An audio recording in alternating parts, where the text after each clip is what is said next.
હમણાં બાપુએ વાત કરી, કળિયુગની વાત કરી. એ તો જીવતા નથી આવડતું એને કળિયુગ છે. બાકી બાપુ સતયુગ કરતા બાપુ સોગનો બાપુ મને તેમ થાય કે આ યુગ છે. હે સતયુગમાં હરિચંદ્ર રાજાને કે બૈરું વેસવું પડ્યું, આપણો હજી ક્યાં વારો આવ્યો? એટલે હું ખોટું કળિયુગમાં. હે અહીંયા કોઈ ખિસ્સામાં હાથ નાખવાનો, ચા મળે, રોટલા મળે, ખાટલા મળે, ગોદડા મળે, પંખા મળે, શું ઘટે છે? અહીંયા ધંધો ન કરો તો આવડા ખવડાવે. જીવતા નથી આવડતું ને એને કળિયુગ છે. બાકી બાપુ કોઈ થીગડા વાળું લુગડું પહેર્યું હોય તો મને દેખાડો તો. હે કોઈ કહે કે અમારા ઘરમાં હાંજનું છે ને સવારનું નથી, એવું ઘર હોય દેખાડો તો. અરે જીવવા જેવું આવ્યું છે. મને તો એમ થાય કે હમણાં મરી જઈશું, ખબર નહીં પડે. આવો સમય જ નહીં મળે. કેવો સમય! વાહન, મકાન, રૂપિયા, લોઢા હવામાં ઉડે, વગર દોડે વાતું થાય, હિલોળા કરે એવું મળ્યું છે. આમાં જીવતા ન આવડે તો આંટો થયો એવું નથી લાગતું. તમે ઇતિહાસ તો આપણા જોવો, પણ તમને અને મને મહાપુરુષોએ જે ગ્રંથો બનાવ્યા, શાસ્ત્રો બનાવ્યા, વેદ બનાવ્યા, પુરાણ બનાવ્યા, એની તમને મને શાન માટે કે માર્ગ બતાવવા માટે સદગુરુની જરૂર શું કામ પડે? તમને રૂપિયા રળતા નથી આવડતું, ખાતા નથી આવડતું, જીવતા નથી આવડતું, કપડાં પહેરતા નથી આવડતું, શું જરૂર શું છે? સદગુરુ સિવાય બાબુ તમારી ઓળખાણ ન થાય. ખોટી વાત છે. કોઈ એમ કહેતું હોય ને આ બુદ્ધિનો વિજ્ઞાનનો વિષય જ નથી. આ બુદ્ધિના બારણા બંધ થઈ જાય ને વિજ્ઞાન આપણું ખૂટે રહે ને પછી આનો ગણે મંડાય. ભજન આગી વાત છે. ભજન એમ સમજાવાય નહીં, અને સમજાય તો અમને કોઈ બોલાવો હોય નહીં તમે. અને આ છે ને ભગત હોય, દાતાર હોય, સુરવીર હોય, સંત હોય, જતી હોય, સતી હોય, જન્મે બને નહીં. અને બનતા હોત ને તો બધાય બનાવી દે કે રોજ મારો છોકરો જઈ પ્રોગ્રામમાં જઈને 2 લાખ લઈ આવે. એમ નથી. એક કપાતર હોય ને ગામમાં, એક કપાતર એ જન્મથી જ હોય નથી. ઘણા કહેતા હારો હતો બગડી ગયો. આ બગડેલો જ હતો, તમે ઓળખવા મોડું કર્યું. બગડેલા હોય બગડેલા જ હોય. મહાપુરુષો તમને મને શાન કરે. રામાયણ, ગીતા, ભાગવત તમારી ને મારી સામે આવા જો ગ્રંથો પડ્યા હોય, તમને ને મને આ જો રામાયણ છે ને મહાભારત છે, રામાયણ મહાભારત 2 મહાપુરુષોએ બનાવ્યા, પણ એ તમને ને મને એક માર્ગ બતાવવા માટેના ગ્રંથો છે. દીકરા કેવા હોય, ભાઈઓ કેવા હોય, મા બાપ કેવા હોય, દીકરી કેવી હોય કે જોવું હોય તો રામાયણમાં જોવો, અને રડેલું ન ખાવું હોય મહાભારતમાં જોવો. લ્યો બધા ઠેકીને એવું જ કરે કે નથી કરતા? અત્યારે નથી દેવું જ કરે ને. કૃષ્ણ પરમાત્માએ દુર્યોધનને આજ કીધું હતું કે 5 ગામ આપો, હસ્તિનાપુરની ગાદી તમે લઈ લ્યો, પણ આ 5 ભાઈ છે ખાવું શું? એ કે હોના નાકાની અણી જેટલું નથી દેવું. એ કે બાજવું પડશે, કે બાજવું છે. હવે કૃષ્ણ પરમાત્મા ભલામણા ગાંડો હોય છે. ઈ એવી મહાપુરુષ ભીષ્મ જેવાની હાજરી હોય અને યુદ્ધ ન રોકી શકે તો આપણા છોકરા કદાચ માથા પાડી દે તેમાં શું ફેર પડે? આપણે છે ને આપણા છોકરા હારે. સમય જ સમયનું કામ કરે છે. મારી ને તમારી કોઈ તાકાત નથી. કોઈ એમ કહેતું હોય કે અમે બળવાન છીએ, ના, ખોટી વાત છે. સમય તમારા કરતા બળવાન છે. ઘણા અત્યારે અમારો તો કારણ કે અમે પેલા ધોકા જ પસાડ્યા ન કરાય. અમારો જેસલ કરતા ખરાબ ઇતિહાસ છે. મારા મૂળજીભાઈ બાળાના સરપંચ ને આ બધા અમારા જૂના મિત્રો છે. બધા આ બધા અમારી ડિટેલ જાણે છે. એ તો એ સારું છે, મૂંગા રહે છે. નકર એ બધાને ખબર છે કે હો ઉંદર મારીને મીની બેઠી પાછી. પણ બાપુ વળાંક મારી જવાય. સમય આવે ને વળાંક મારી જવાય.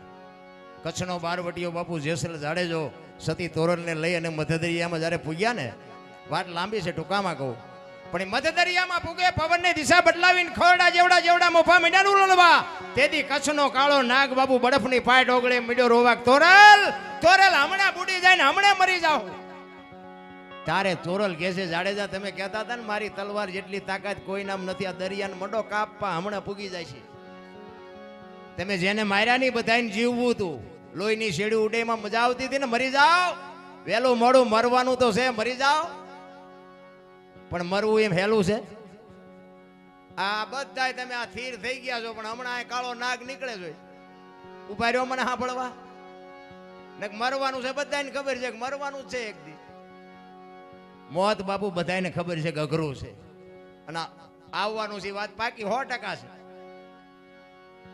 કચ્છનો બારવટીયો બાપુ ચારે બાજુ નજર કરીને આરો નો દેખાણો. તોરલ પાયે બાપુ રોવે છે. તોરલ મને ખબર નહોતી મોત આવી ઉઘરાણી કરશે. તું મને આમાં બચાય, તું મને બચાય. ને તેથી તોરલ કહે છે, જાડેજા અલગ ધણીને યાદ કરો, હું તમારી ભેળી છું. ગભરાવમાં, હમણાં મારો નાથ પુગાડી દે. રોમાં હારા રોવે. એટલા માટે મહાપુરુષો કહે છે એક ઘડી આધી મેં પુનિયા 24 કલાકમાં કાંઈક કરજો ને છેલ્લે રોતા નહીં આવડે રોતા પછી કરશું હવે ફડાક્યો ફૂટી જાય ખબર નહીં પડે પછી કીધી સમયની બલિહારી સમય મળ્યો છે બસ મોજ કરી લ્યો ગંગા સતીની વાણી કહે છે 21,600 શ્વાસા બાપુ આ બોલે બીજો નહીં પરમેશ્વર છે પોતે અકલ મઠા અવળા મથે બહાર જઈને ગોતે ક્યાં જઈને ગોતવાનો હરિદ્વાર વાળા કે દ્વારિકા જવું છે ને દ્વારિકા વાળા કે મથુરા જવું છે ને ઓલા પાવાગઢ જવું ને કે ઓલા રણુજા જવું તો સાચું ક્યાં છે એ તો કહો છે અહીંયા કોઈ ગોતતું નથી અરે આવા સંતોના સાનિધ્યમાં બેહવા મળે મેં હમણાં કીધું ભજનમાં બેઠા હોય ને ભજનમાં તો ચાની જરૂર ન પડે બંગાવું ન આવે ને ઘડિયાળમાં ન જોવું પડે બાપુ દી ઉગે એને ભજનમાં બેઠા કહેવાય એક બેન હતા ને બાજુના ગામમાં કથા બેઠી હતી એના ઘરવાળાને કે બાજુ ગામમાં કથા છે તો હું કે સાંભળવા જાઉં એ કે ભાઈ જા ને ત્યાં જઈને પછી સાંજે બેન આવ્યો ને એનો ઘરવાળે કીધું કથા સાંભળવા જઈ હતી તો કે હા તો કે હું બાપુ વાંચતા હતા એ કે પણ માંડવા એ કે પણ બાપુ હું વાંચતા હતી તો કે એ કે એટલું બધું રાંધેલું કેટલું બધું ખાય ને કેટલા માણસ એ કે પણ બાપુ વાંચતા હતી તો કંઈક કે એ કે એટલા બધા માણસ થોડું સંભળાય નકરી બહાર જ રખડી કથામાં બેઠી જ નહીં તો કથા જ્યાંથી માલપા બેહે ભલા એમાં આપણે બધા બહાર જ રખડીએ છીએ માલપા હજી આપણને કાંઈ ઉતરતું જ નથી ભજનમાં બેઠા હોય ને પછી સવારે બધા એમ કે મજા આવી પછી યાદ કઈ રહ્યું કે યાદ કઈ ન રહ્યું હોરો જીવ એટલે મહાપુરુષો વાણીમાં ખૂબ શાન કરી છે કે કાચો પારો લક્ષ્મણ જાણજો જેવા તેવાથી જીરવો ન જાય પાત્ર છે છોટા ને વસ્તુ છે મોટી આ ઠામ વિના નો ઠેરાય મારા રામ આની માટે ઠામ બનવું પડે કહેવાનો મારો અર્થ કે એક ઘાન બે કટકા કરતા હોય અને અત્યારે જે અમારી દશા છે ને એ જેસલ જેવી જ થઈ છે અત્યારે અમને રાકા મોઢામાં ગાલ્યું આંગળા કરે લ્યો શું કરું હવે જો ઈ ચાલુ કરવી તો આ રે નકરા આપણે બાપુ કોઈ દી સલામ નથી કરી કોઈને અને આપણે નકરા માર્યા જેવું નથી ધરીને મારે ખાતો છે હા માર્યા છે નકરા કે બધે માર નો જ ખાવાનો હોય મારવાનો હોય ને માર ખાવાનો હોય વારો હોય તો જ ખબર પડે ને કે હામલાને કેટલું વાગ્યું છે અનુભવ તો જ થાય પણ અત્યારે બાપુ જે સહન કરવું પડે છે ને એ અમારો આત્મો જાણે ક્યારેક ઊભો થાય પણ અમારે જે દબાવવા હાટું જે મહેનત કરવી પડે છે ને એ બાપુ અઘરી છે એ જ કચ્છના બારવટિયાને બાપુ સતી તોરલ કે મારા કપડાં નદીએ ધોયા હોય ને જેથી માથે કપડાં લઈને જાડેજો જાતો હતો ને તેથી જે દુનિયાએ વિતાડી છે ને એ તો જાડેજાનો આત્મો જાણે છે અરે ભલા માણા થોડાક વહેલા ભેગું થવું હતું તમારે અમારે અમુકને અત્યારે ચારેક કહેવું પડે છે કે થોડાક વહેલા ભેગા થયા હોત તો હિસાબ કરે કોને કહેવું સંતોની ભૂમિ છે ને બાપુ મજા એની છે ભજન બાપુ એમ નામ સમજાય નહીં એના માટે સદગુરુની જરૂર પડે આપણા માતા પિતા છે ને આપણા ગુરુ છે 100% પણ એ જન્મ આપીએ કે લાલન પાલન કરીએ કે ઉછેર કરીએ કે ઓળખાણ ન કરાવીએ કે ઓળખાણ માટે બાપુ સંતનું શરણું જોવે કોઈક સાધુનું બાપુ શરણું જોવે સંત વિના બાપુ આ તમને મને શાન ન પડે ભજન માટે મીરાએ કીધું કે આત્માને ઓળખ્યા વિના 184 નહીં મટે તમારી ભ્રમણા ભાંગ્યા વિના ભવના ફેરા નહીં મટે તમે વિચાર કરજો સવારામ બાપાને સબુમાને શું હગું શું એમને નક્કી થઈ ગયું પોતાના રહી ગયા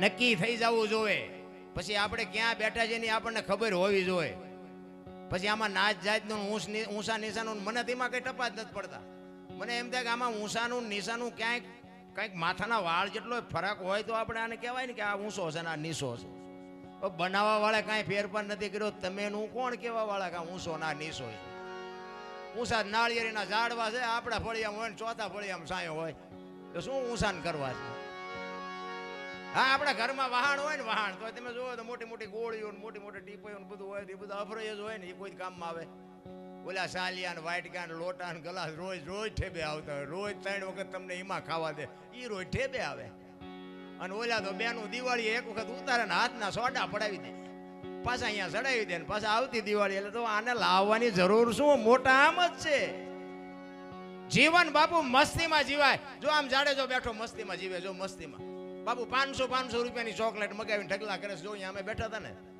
જો આનું નામ જીવન કહેવાય છે તમારી મારી તાકાત કોઈ 100 રૂપિયાની ચોકલેટ લાવ્યું હોય કોઈ એ ભાઈડો બધે ઉડાડે રહ્યો આ કે આ નાના દીકરા છે નહીં આ બાળકો છે નહીં આવડે ચોકલેટ તો નકર બાળકોને દેવાની હોય ને જો આ મસ્તી કહેવાય આને મસ્તી કહેવાય ને કે હું તો એમ કહું કે આ 84 લાખ યોની છે ને દાંત માણા એક જ કાઢી શકે, બોલો બીજું કોઈ કાઢી નથી કાઢી શકે. કૂતરા કાગડા ભૂંડડા બાપુ એને ખવડાવ્યું હોય હરખી રીતે એ બધું રાજી થાય, અંદરથી રાજી થાય. કૂતરું હોય પૂંછડી પટપટાવે, ઢોરું હોય તો આમ આપણે હાથ સાટવા માંડે, બાકી દાંત નથી કાઢી શકે. દાંત માણા એક જ કાઢી શકે. તો ઈ જ અઢી અઢી મણના થોબડા લઈને ફરે જાણે આપણે જેમ ઉઘરાણી આવ્યા હોય. એટલે દાંત કાઢેવા તમે એક જ છો, કાઢો ને હળવા ફૂલ થઈ જાવ ને ક્યાં વજન નાખ્યો લઈ લઈને ફરો છો યાર. અરે આનંદ કરવાની વાત છે, મોજ કરવાની વાત છે. એક દ્રષ્ટાંત તમને આપું કે દિલ્હીનો સિકંદર આમ બજાર વચ્ચે નીકળ્યો ને અને એક ફૂટપાથ ની માથે 500 ઘોડા લઈને રસાલો લઈને નીકળ્યો અને ફૂટપાથ ઉપર એક ફકીર હૂતો હતો. એ ફકીર હૂતો હતો, પાણાનું ઓશીકો કર્યું છે, એક ધોતડી પહેરી છે અને આમ પગ ઉપર પગ ચડાવીને બીડી ટેકાવીને હૂતો હતો. અને આમ સિકંદર નીકળ્યો ને એની નજર આમ એના સામે ગઈ ને આખો રસાલો ઉભો રાખે, ઉભો રાખો મારે ઓલા ફકીર પાસે જવું છે. ફકીર પાસે જઈને કીધું કે વાહ તારી મોજ, વાહ તારી મસ્તી. એ ફકીર માગ માગ, આજ તને મોજ આવી, માગ આજ મને પોરના પલા છૂટે છે. ફકીરે આમ જોઈને કીધું કે મારે કાંઈ જોતું નથી, તમે જાતા અહીંયા જાઓ. બોલો કે પણ હું સિકંદર છું, તું માગ. કે મેં ક્યાં તમને પૂછ્યું તમે કોણ છો? બોલો એની મસ્તી કેવી છે? એ કે પણ ભલામણા મારી મોજ મારી જાય છે, કંઈક માગ ને ભલામણા. ને એને કદાચ દિલ્હીનું રાજ માગ્યું હોત તો એલો દઈ દે, પણ એને કાંઈ જોતું જ નથી. ઈ કે કાંઈક માગ. ઈ કે તો થોડાક આમ આગા ઉભા હુરતનો તડકો મારી માથે આવે તો થોડીક મને ટાઈટ હોય છે, બાકી કાંઈ નથી જોતું. અને બાપુ એ સિકંદરને પરસો વળી ગયો. ઈ કે હું મરું ને તેથી ખુદાના દરબારમાં જઈને કહેવું છે કે હે ખુદા, મને આ દુનિયામાં બીજી વાર મૂકને તો મને આવી મોજ દેજે, આવી મસ્તી દેજે, આવું મને આનંદ દેજે. અને પછી જે ફકીર બોલ્યો ને બાપુ એ જીવનમાં ઉતારવા જેવું છે. ફકીર કે શું કહો છો તમે? એ કે હું એમ કહું છું કે હવે મરું ને પછી ખુદાના દરબારમાં જઈને ખુદાને કહેવું છે કે મને આવી મોજ દે ને આવી મસ્તી દે. અને પછી ફકીરે કીધું એ કે તમે કેદી મરો કેદી જાઓ ને ખુદાને હેરાન કરવો એના કરતા આઈન પર કૂતરો બેઠો છે ને આઈન પર તમે જમાવો, રસાલાને જવા દો તો અત્યારે મોજ ચાલુ થઈ જાય. આ થાય એવું છે આપણે વાતું થાય છે, વાતું બાપુ. ને કે મને એમ થાય કે આપણે મોજ કરીએ એવું છે. આ કાજુ બદામની છોકરા વગેટ કરે લ્યો અટાણે, આપણને પારલે નહોતું જડતું. શું ઘટે છે મને તમે જ્યાં જાઓ ને બધા રોવે છે. એક પાસે જાઓ કે ધાબુ ભરવું છૂટા નથી, બીજા પાસે જાઓ કે ડોબું વેણું દોવા નથી દેતું, બીજા પાસે જાઓ તો કે છોકરાને પોલીસ વાળા લઈ ગયા જામીન ચડતા નથી, બીજા પાસે જાઓ કે છોકરાને વહુ વેવાઈ તેડી ગયા મોકલતા નથી. આપણે આખી દુનિયા હારી રોવે છે, આપણે ક્યાં રોવું? હે દાસી જીવન રોવે, મીરા રોવે, નરસિંહ રોવે કે હે મારા નાથ તે અમને માણા બનાવીને આ મોકલ્યા. જો તારી આભા ન થાય ને દુનિયામાં અમે ગયા પછી જો કોઈ ઓળખે નહીં તો શું અમે આવ્યા તો તે ન. દુનિયામાં જાનવર પૂજાય છે, જાનવર. હળદીના ઘાટ ઉપર મહારાણા પ્રતાપનો ઘોડો પૂજાય છે, સતાધારમાં પાડો પૂજાય છે, જમરાળામાં ભેંસ પૂજાય છે, કચ્છમાં દાદા મેકરણનો કૂતરો ને કથાડો પૂજાય છે. આપણું પાડો છે સારું નથી બોલતા, કથાડા કરતા બે જ નથી. અરે હું કહું છું પૂજાય નહીં તો કઈ નહીં, પણ આપણું કોક સારું તો બોલવો જોઈએ કે નહીં? માણા જેવો અવતાર મળ્યો ભલામણા, મોટામાં મોટો ધર્મ. હું તો મારી છે ને હું ગમે આ પ્રોગ્રામમાં જાઉં મારી ભલામણી એક જ હોય છે કે એક મા બાપની સેવા કરજો, વ્યસનથી થોડાક આઘા રહેજો અને ભાઈઓ કુટુંબમાં એકતા રાખજો. હું કોઈ નથી કહેતો દાન પુણ્ય કરો ને મંદિર બંધાવો ને કથાયું કરો ને જે ભજન કરો ને કરતા હોય તો કરજો, કે મારી ના નથી. પણ આ વસ્તુ છે ને બાપુ મેન છે. એક માને ને બાપ ને બાપુ બે ટાઈમ સારો રોટલો દેજો, જિંદગીમાં કોઈ દી મોળો દી ન ઉગે, આપણી ગેરંટી. મા બાપ જેવા બાપુ આ દુનિયામાં કોઈ ભગવાન કાંઈ છે નહીં. મા અને બાપ છે ને એ જ મોટી વાત છે. અને આ સંતોની આવી ભૂમિ આપણને મળી છે, અહીંયા આપણો જન્મ થયો છે, એ આપણી એક મોટી કમાણી છે. નકર તો બાપુ અહીંથી હૈદરાબાદ કર્ણાટકમાં ક્યાંક નો આપણે જન્મા હોત. અહીંયા કોઈ બાપુ હાસું સરનામું નથી દેતું, પૈસા લઈને નથી ખાવા દેતા. બોલો અહીંયા આવડા મફત ખાવા દે. એટલે બધો ફેરફાર છે. તમે આટો મારવો હોય તો મારી જુઓ દુનિયામાં.